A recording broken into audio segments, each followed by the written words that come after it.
장자의 축복은 야곱이 받은 장자, 형님의 옷을 입고 형님의 의의 옷을 입고 전혀 자격 없는 자가 아버지에게 복을 받는 거예요.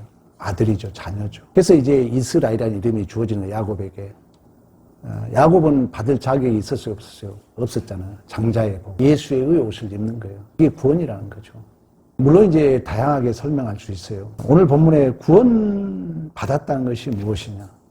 오늘 짧게 한 절로 설명하면은 구원 받았다는 내용, 오늘 잘 설명해 주는 성경 구절이 그렇지 허물로 준 우리를 그리스도와 함께 살리셨다. 그러니까 야곱이 자격 없는 자가 그 큰형님의 겉옷을 입고 아버지에게 가서 복을 받는 거예요.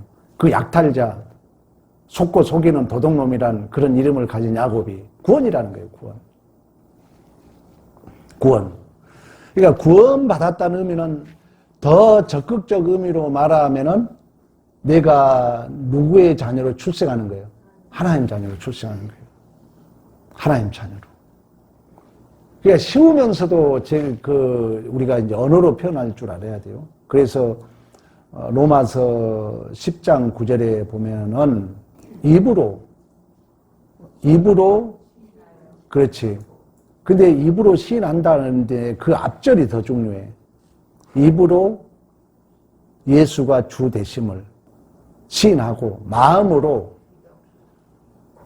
하나님께서 그를 죽은 자 가운데 살리심을 믿으면 구원에 이르는데 그 다음 절에 이제 마음으로 믿어 의에 이르고 입으로 시인하여 구원에 이르는 거예요. 그 내용을 빠뜨리면 안 돼요. 한번 찾아봐요. 로마서 10장. 내가 만일 내 입으로 예수를 주로 시인하면 또 하나님께서 그를 죽은 자 가운데 살리신 것을 내 마음으로 믿으면 구원을 받으리라.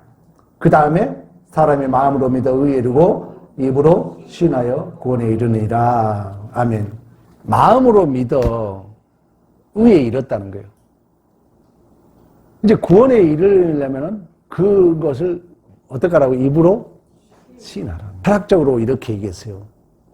이미지를, 자, 내가 구원받았다는 그 이미지를 언어로 포획, 언어로 고백, 언어로 담아냈을 때를 있음이라 그러는 거예요.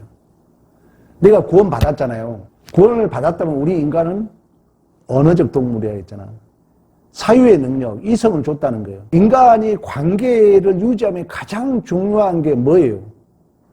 언어잖아, 언어. 말이잖아요.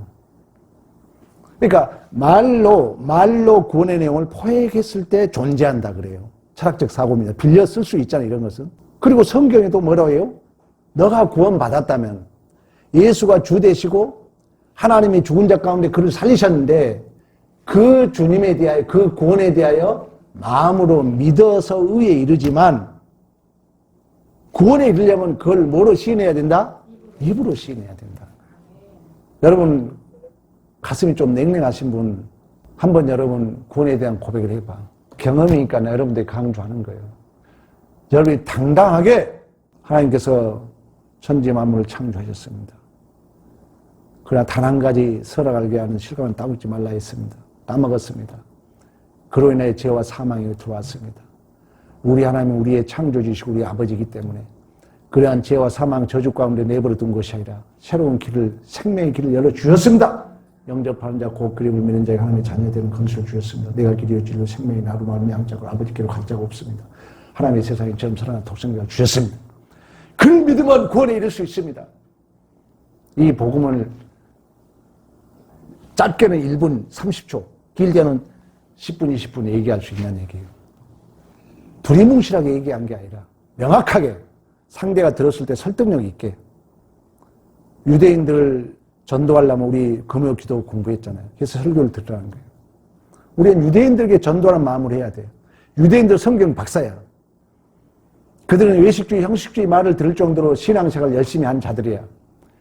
그들을 넘어설 수 있는 그런 복음의 내용을 내가 가지고 있는. 철학적 용어로 전이해라고 그래요.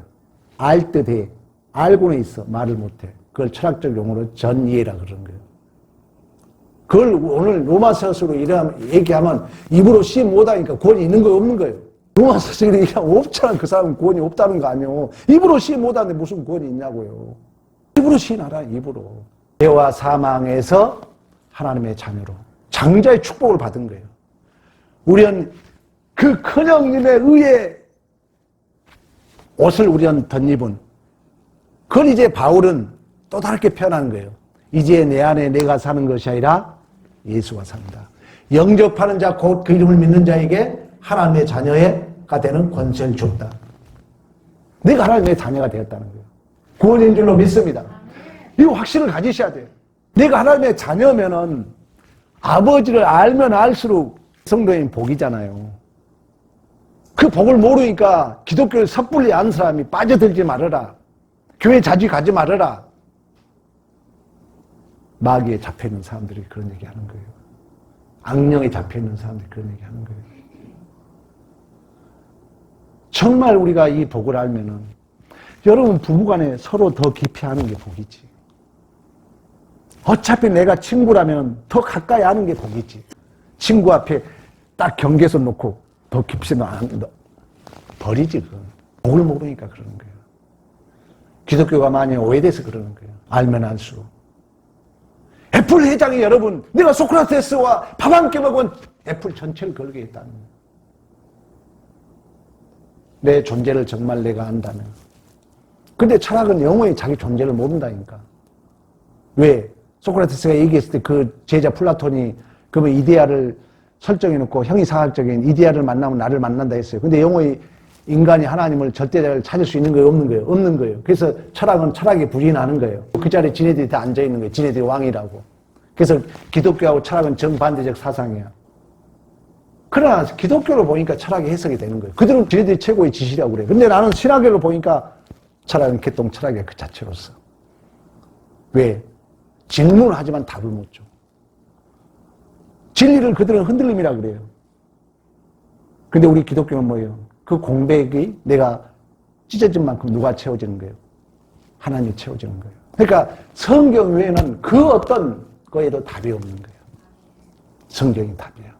성경을 알면 알수록, 하나님을 알면 알수록 나의 분명한 정체성이 확인되기 때문에 그 확인된 만큼 내 존재가 목표와 목적이 분명하고 분명한 만큼 우리는 행복한 줄로 믿습니다. 걸릴 것이 없으니까. 내 인생이 내가 이 길을 간다는 게 내가 가는 길이 환하게 열려있기 때문에 아모르 파트라 그런 거예요. 이것도 철학적 용어야. 빌려오면은 니체가 짜르트로스는 이렇게 말했다에 나와요. 마지막 부분에.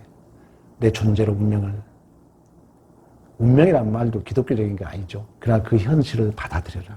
도망치지 말고. 그러면서 너의 존재를 춤추는 자처럼 가볍게 해라. 우리 빌려다 쓸 수는 있잖아요. 멋지잖아요. 아니 세상 철학자도 그랬는데 하나님을 믿는 자들이 우리 주님이 수고하고 무거운 짐자 다 내고 내가 내가 시간이 내 멍이로 오냐고 겸손히 내 멍이로 메고 배우라 그러면 너의 마음에 힘을 얻으라고 말씀했는데 그 짐을 지고 있으면 되겠습니까? 우리는 우리는 믿음으로, 의인은 믿음으로 말미암아 살리라고 말씀했던 것처럼 우리의 현실을 믿음으로 사는 자로서 더 우리는 내 인생을 가볍게 진정한 쉼을 우리는 얻는 게 우리가 누리는 복인 줄로 믿습니다. 구원받았다는 의미가 죄에서 구원받는 거, 하나님의 자녀가 된 거. 야, 교회 깊이 빠져들지 말아. 이런 말 하면은, 야, 이 바보야. 하나님이 우리 아버지인데, 하나님을 더 알면 내가 복이지. 우리 아버지가 어떤 분을 아는 게 복이지. 아버지를 경계처럼 이렇게 살아요. 내 아버지인데. 아버지가 나를 다 주길 원하는데, 나는 깊이 안 빠져들려고, 설교 안 들으려고 그러고, 교회 안 가려고 그러고, 버리라고 버려요. 그걸 더 심한 말로 저주라 그러는 거예요. 그 자체가. 왜? 지 아버지를 아들이 자꾸 외면해. 자꾸 멀리 하려고 그래. 버리지. 그래야 복받은 자는 아까 얘기하셨어요. 산상복음의 첫째가 뭐예요? 심령이 가난한 자가 복이 있나니 천국이 저희 것이며 그러는 거예요. 우리는 하나님을 알면 알수록 더 내가 자금을 느끼니까 또 자금을 느낀 만큼 더 알고 싶어지는 거예요. 복이라는 거예요. 왜? 하나님 무한하신 분이기 때문에. 신비합니다, 기독교는. 이처럼 우리가 구원을 받았다는 것은 분명히 죄에서, 어둠의 자녀에서, 사단의 자녀에서 거룩하신 창조주 하나님의 우리는 자녀로 출생한 줄로 믿습니다. 이 복을 알아는 거예요. 장자의 복, 창세부터 계시록까지 흐르는 거예요. 그래서 계시록에 가면 이기는 자의 복이 뭐라 했어요? 내가 너의 하나님이 되고 너는 나의 자녀가 된다는 거예요. 꼭 아셔야 됩니다. 그걸 더 인용하면 그러면 내가 복을 받으면 받을수록 물리적인 복이 아니라 내가 예수 닮은 자로 깊어지는 거예요. 내가 예수 닮은 자로 더 내가 넓어지는 거예요. 내가 쉽게 말하면 내가 더 하나님 자녀다워지는 줄로 믿습니다. 이게 여러분의 신앙의 경륜만큼이나 비례해, 반비례가 나면 안 돼. 아리스토텔레스는 시간의 척도를 성숙이라 그랬다는 거예요. 시간에 가면 내가 성숙해야죠. 그 내가 성숙하다는 것은 내가 더 섬기는 자리지만 세상적으로 보면 내가 더 어떻게 보면 높아지는 거죠. 그렇잖아요. 내 마음이 넓어지니까. 내가 더 높아지는 거예요. 내가 더 모든 자를 포용하는 거예요. 내가 축복의 통로라는 거죠. 그래서 너와 내 자손을 통하여 열국이 복을 받는 통치권. 이것은 이제 최종적으로 천국에서 완성되죠. 그래서 최종적 새 예루살렘을 예시하고 있는 거예요. 그 하나님 나라가 우리는 지금 이 땅에 누구를 통하여? 우리를 통하여 실현되고 있다는, 재현되고 있다 그러는 거예요. 하나님의 의가. 그래서 거기서 가장 중요한 하나님 나라의 통치의 내용은 뭘까? 하나님의 법의 내용이 뭐예요? 그렇지, 사랑이지. 사랑이라는 거예요. 사랑은 상대 입장에서 주는 거예요. 모르면 안 돼요, 여러분. 설교를 대충 들으면 몰라요. 그래서 자주 들으라는 거예요. 내 말 좀 제발 자주 들어주세요. 알듯 말듯 하면 그 이미지는 나에게 없다니까. 하나님 나라의 이제 통치 원리는 사랑이에요. 그래서 교회에 오면 여러분들이 이제 그 인격이 가장 고급한 게 사랑이에요. 그래서 사랑하면 내가 행복하잖아요. 그래서 사랑의 그 실현으로 오늘 또 부엌에서 여러분들이 헌신해주고, 왜? 사랑은 상대 입장에서 서주거든요. 사랑은 상대를 배려하는 거거든요. 하나님 나라. 그래서 그 천국의 전초기지 모형이 어디예요? 교회야, 교회. 근데 교회 와서 더 깊어지지 않는다고요? 안 돼. 교회 와서 여러분들 더 깊이 빠져들어야 돼요. 왜? 우리 이제 천국에 가면 정말 여러분 믿지 않는 부모들은 이제 이별. 천국에 우리 다시 만나가지고 영원히 살 것이기 때문에. 그걸 이 땅에 우리가 사도행전 성령 강림 후에 떡을 떼고 교제하고 유무상통하고 같은 마음 같은 뜻을 가지고 서로 유무상통하는 거예요. 천국의 모형이에요. 구원받은 하나님의 자녀들이 누리는 복이며 자랑이며 특권인 줄로 믿습니다. 이 복을 누리자는 거예요. 다음 주 제가 오후 예배 끝나고 까베기 먹으러 가는 거예요. 가서 커피 마시면서 서로 교제하고. 여러분 자녀하고도 마찬가지야. 여러분 자녀들하고도 자꾸 대화를 나눠야 돼요. 여러분 살아온 그 스토리를 예수 안에서 은혜로운 이야기를 나눠야 돼요. 나눠야 돼요. 나도 살아보니까 가장 후회스러운 거예요. 우리 아버지, 우리 어머님 한 많은 세월 이야기를 한 번도 못 들어본 거예요. 우리 어머님, 이렇게 살았어요.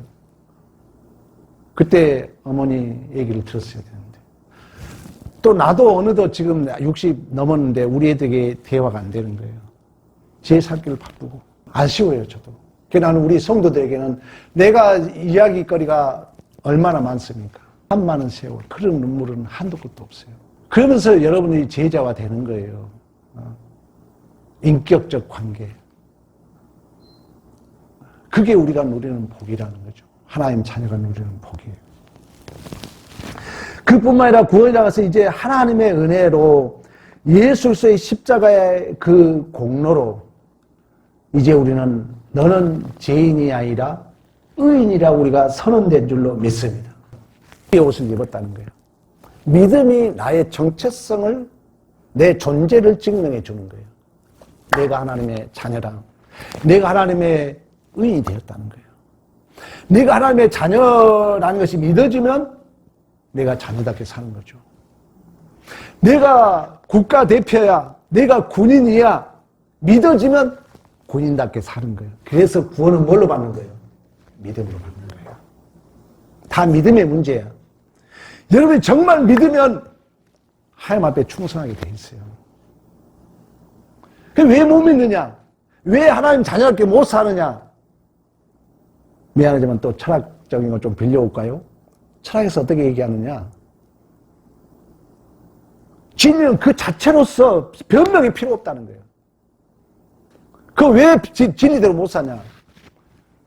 제가 몇 번 인용해 자주 세상적인 껍데기 인생, 세상이 비춰놓은, 세상에 만들어놓은 시스템, 세상에 만들어놓은 체계, 세상에 나를 응시하고 있는 돈, 명예, 권세, 이런 거에 자꾸 여러분들 끼웃거리고 있나요? 거기에 끼웃거린다는 거기에. 거기에 내가 좀 끼웃거려 보려고.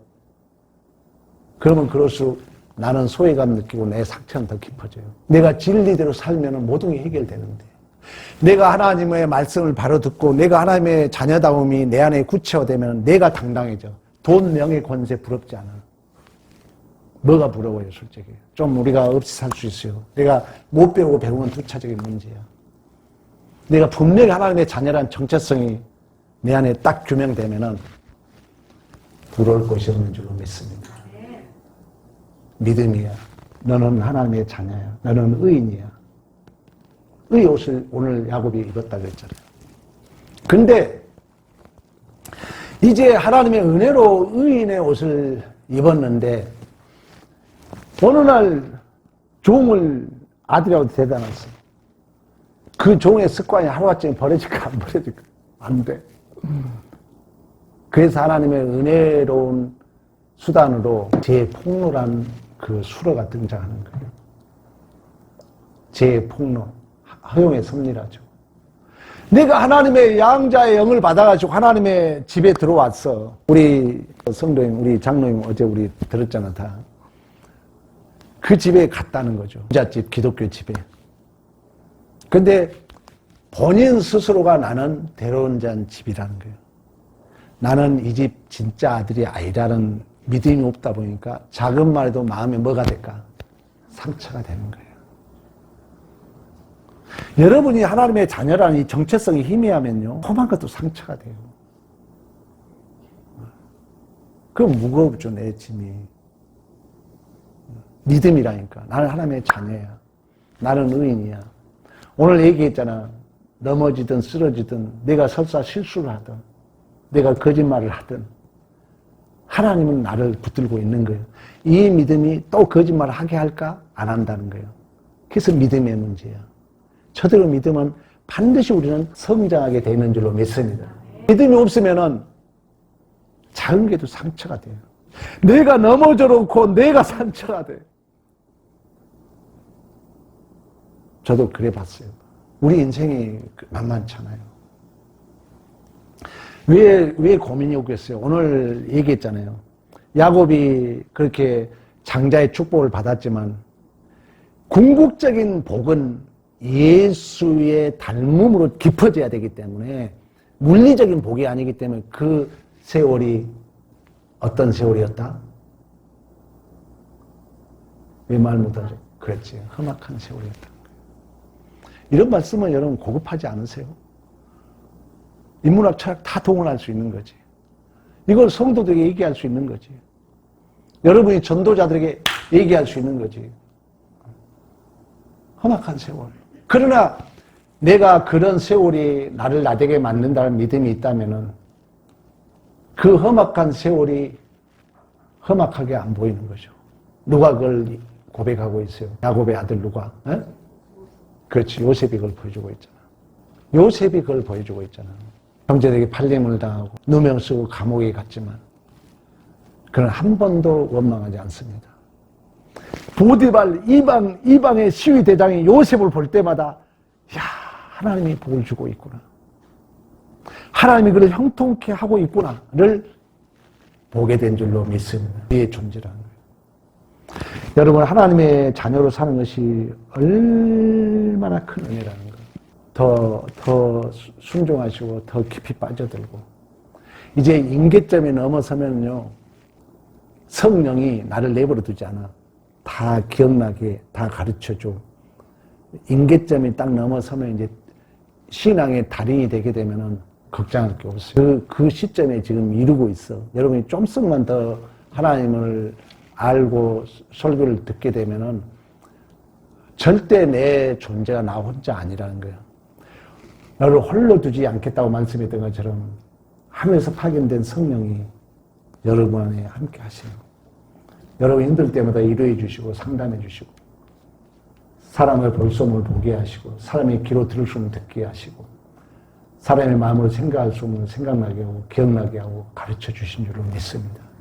결코 우리는 실패함이 없어요. 여러분 믿어야 돼요. 그래야 여러분이 또 일어설 수 있어.